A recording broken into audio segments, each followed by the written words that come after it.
खूबसूरत सितारा रायद मोहम्मद आलम मेरे साथ मौजूद है, जो कि अपनी बहुत ज़्यादा मसरूफ़ वक्त में से टाइम निकाल के उन्होंने एक्चुअली के लिए टाइम दिया है और मैं इनके साथ आज थोड़ी सी गुफ्तगू करने जा रही हूँ। थैंक यू सो मच रायद आपके टाइम देने का। अचानक लाहौर कैसे?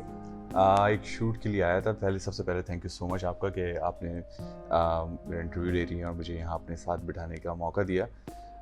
लाहौर में एक इंटरव्यू के लिए आया था और एक फ़ोटोशूट है और साथ ही साथ यहाँ पे सारे लोग हैं इतने अच्छे, तो इन लोगों से मिलने के लिए भी। मॉडलिंग कब ज्वाइन की? ये फील्ड आपने कब ज्वाइन की और किस किस्म की फील्ड है ये? तकरीबन इस फील्ड को मॉडलिंग तो एज़ यूजुअल मॉडलिंग तो मैंने ज्वाइन नहीं की, यानी एज सेलेब और एज एन एक्टर मैं काम करता हूँ और एक्टिंग में तकरीबन 5-6 साल हो गए। ठीक है, इस इंडस्ट्री के बारे में बहुत सारे रूमर्स होते हैं कि बहुत टफ फील्ड है, बहुत कुछ करना पड़ता है, ये वो फलां, इस सब में कितनी हकीकत है? देखें, कोई भी काम, अगर आपको किसी भी काम की ऊंचाई तक पहुंचना है और आप चाहते हो कि आप टॉप ऑफ द लाइन हो, तो उसके लिए मेहनत तो करनी पड़ती है, चाहे वो कोई भी काम हो, वो एक्टिंग हो, मॉडलिंग हो, या आप इंजीनियर हो, या कुछ भी हो। तो लेकिन अगर आपको परफेक्ट होना है तो मेहनत करनी पड़ेगी और जब आप मेहनत करोगे तभी आप ऊंचाई पर पहुंच सकते हो ना। तो रायद आपको ये फील्ड कैसे, आप लकीली इसमें आए हैं या वाकई आप पैशनेट थे इस फील्ड में आने के लिए? नहीं, मुझे ये बहुत शौक़ था इस फील्ड में आने का और वैसे तो मैं लक को नहीं काउंट करता लाइफ के अंदर, जो कुछ होती है वो मेहनत होती है। लक मेरी नज़र में लक कुछ भी नहीं है, क्योंकि इकबाल का कॉल है ना कि खुद ही को कर बुलंद इतना कि हर तकदीर से पहले खुदा बंदे से पूछे कि बता तेरी रज़ा क्या है। तो अपने आप को इस तरह और इतने काबिल बना लो कि अल्लाह ताला वो चीज़ तुम्हारे हिस्से में खुद ही ला के रखते हैं। रायद, अगर आप एक्टर ना होते तो क्या होते? मैं एक्टर नहीं होता तो डेफिनेटली मैं ये ना कहिएगा कि पॉलिटिशियन। नहीं, पॉलिटिशियन नहीं होता, चार्टर्ड अकाउंटेंट होता।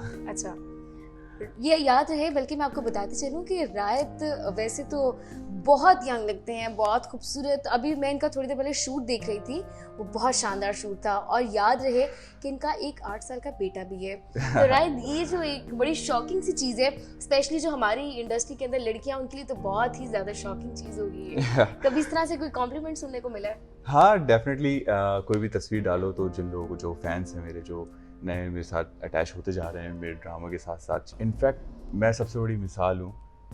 आज मैं यहाँ तक अगर हूँ तो डेफिनेटली अल्लाह ताला के बाद मेरे माँ बाप की दुआएं हैं और उनके बाद जितना भी कुछ किया है वो मेरी वाइफ का बहुत बड़ा सपोर्ट है मुझे। क्या आप भी टिपिकल मर्दों की तरह वाइफ को मनाते हैं? हाँ, डेफिनेटली। अगर ये ना पीछे होती है। नहीं, अगर ये ना हो तो फिर तो दुनिया नहीं चलेगी ना। एग्जैक्टली, ये पॉइंट है।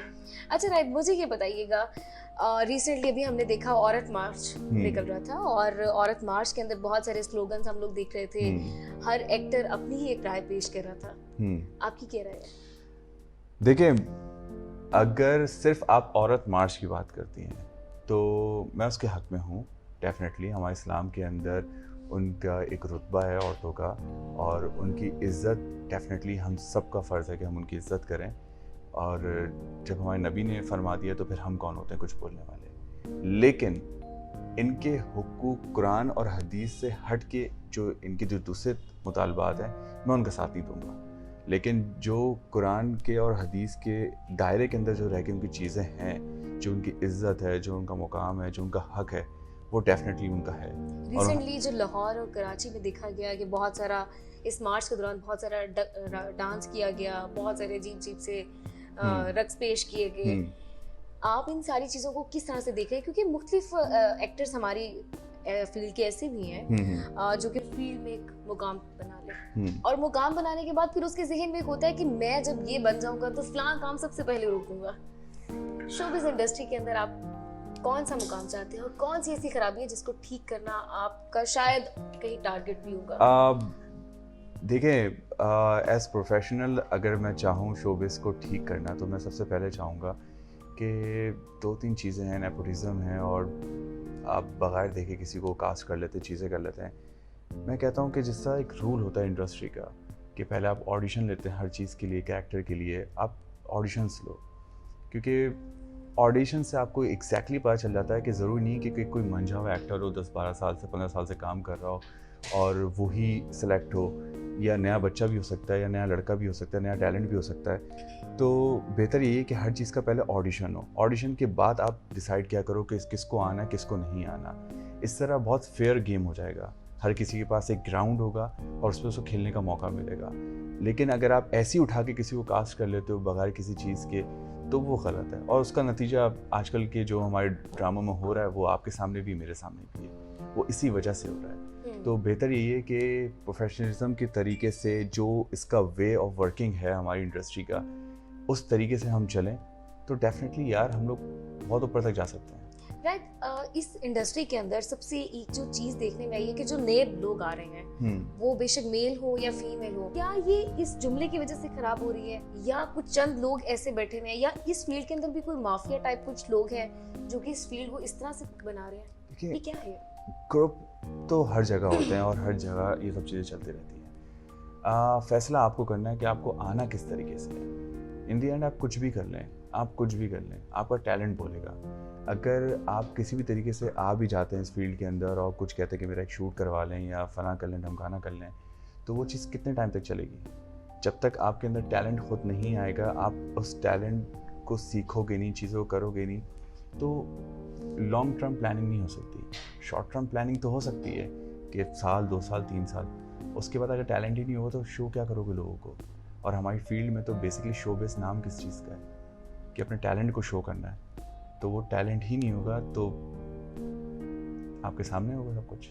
न्यूज़ देखते हैं आप? कम, बहुत कम। आपको पता है कि इस वक्त कौन सी गवर्नमेंट है और क्या कुछ चल रहा है? ऑफ कोर्स इतना तो पता है, इतना सब कुछ तो पता है। अच्छा, तो राइट, मुझे चंद सीधा सवालों के आपने डायरेक्टली आंसर्स देने हैं। इमरान खान या नवाज शरीफ? इमरान खान। शीरी मज़ारी या फिरदौस आशिक अमान? जानते हैं वैसे इन दोनों को? हाँ, फिरदौस आशिक अमान को कौन नहीं जानता। मायरा खान या महविश हयात? मायरा खान। हॉलीवुड या बॉलीवुड? हॉलीवुड। राहत फ़तेह अली खान या फिर फवाद खान? राहत। ओके, तो राहत, अब मुझे ये बताइएगा, जो मैं जैसे कि अभी बात कर रही थी औरत मार्च के, इस तरह के जो स्लोगन्स हैं, ये क्या चीज़ है? आप इनकी क्रिएटर्स देखिए, मेरे अगर सबका अपना अपना मौक़िफ़ है, लेकिन अगर आप मुझसे पूछती हैं तो मेरा जिस्म मेरी मर्ज़ी ना औरत के लिए ये बात है ना मर्द के लिए, क्योंकि ये जिस्म ही अल्लाह का है। तो ये अल्लाह का जिस्म है और अल्लाह की मर्ज़ी, ये हमारा कोई हक नहीं है। हम सिर्फ यहाँ एक एग्ज़ाम के लिए आए हुए हैं और हम उस एग्ज़ाम को अच्छे तरीके से दे दें ताकि जब उसका रिज़ल्ट अनाउंस हो रहा हो तो हम सब पास हो जाएं। समझदार के लिए इशारा काफ़ी, बहुत ही ढके छुपे अल्फाजों में मैंने बहुत अच्छी बात कर दी है। तो एग्ज़ाम से पहले जब तैयारी हो रही होती है तो हर बच्चा अपनी अपनी तैयारियां कर रहा होता है, तो बेहतर यही है हम अपनी अपनी तैयारियां करें। ये सारी चीज़ें अल्लाह की हैं और ये उसी की तरफ लौट जानी है, तो बात यहाँ ख़त्म हो जाती है। राइट, आप बहुत गहरी बातें कर रहे हैं। रूटीन में हम लोग बहुत सारी खबरें देखते हैं, कभी कुछ जाती केस हो गया, कभी कुछ हो गया, कभी कुछ हो गया, कभी इस तरह की बात सुन के कभी अंदर से गुस्सा आया हो कि यार मुझे ये करने का मौका मिल जाए तो मैं इसको ये सज़ा दिलवा दूँ या ये कर दूँ, ये हाँ, ऑफ कोर्स अंदर से ऐसा कुछ फीलिंग आती है। बिल्कुल, बहुत सारी चीज़ें हैं, जैसे आजकल रेप के केसेस बहुत ज़्यादा हो रहे हैं बच्चों के ऊपर। ये एक इंतहाई जहालत वाला दौर है इस तरीके से, क्योंकि हम जिस माशरे में अपने बच्चों को सिक्योर करना चाहते हैं, उनका ब्रॉटअप जिस तरह हम बनाना चाहते हैं, हम उनको लेके जाना चाहते हैं क्योंकि वो हमारे मुल्क के लिए कुछ काम करें, तो आधी से ज़्यादा आवाम के दिमाग में तो अब ये ना है, दूसरों से मिलने ही देना है। हमें इस चीज़ को छोड़ के हमें इस चीज़ को फोकस करना चाहिए कि जो ये लोग जो ये हरकतें कर रहे हैं हम उनको सज़ा दें, क्योंकि अगर हम बच्चों के ऊपर इतनी पाबंदियां लगा देंगे तो उनका कॉन्फिडेंस लेवल लूज़ कर जाएगा। अगर कॉन्फिडेंस लेवल उनका लूज़ कर गया तो वो जब बड़े होंगे तो वो लोगों से बात करते हुए कतराएंगे, क्योंकि उनके दिमाग में वही फीड किया हुआ होगा, इस तरह चलो उस तरह ना चलो। तो बेहतर है ये जो चीज़ जहाँ से जन्म ले रही है, जो चीज़ जहाँ से पैदा हो रही है, जो बीमारी, हम उस बीमारी को ख़त्म कर दें ताकि हम अपने बच्चों को फ्रीडम दें और उनको आगे बढ़ने के लिए, यानी बेखौफ होकर आगे वो बढ़ सकें। राइट, आप अगर गवर्नमेंट से अगर आपको ऐसी ऑफर मिले कि आप उनके एम्बेसडर के तौर पे किसी प्रोजेक्ट का हिस्सा बने, तो क्या आप हिस्सा बनेंगे और क्या सोशल वर्किंग की तरफ आएंगे? जी बिल्कुल, मैं बनूंगा। اور میرا جو مین فوکس ہوگا وہ ایجوکیشن ہوگا اور انسانی حقوق کے بارے میں ہوگا ڈیفینیٹلی.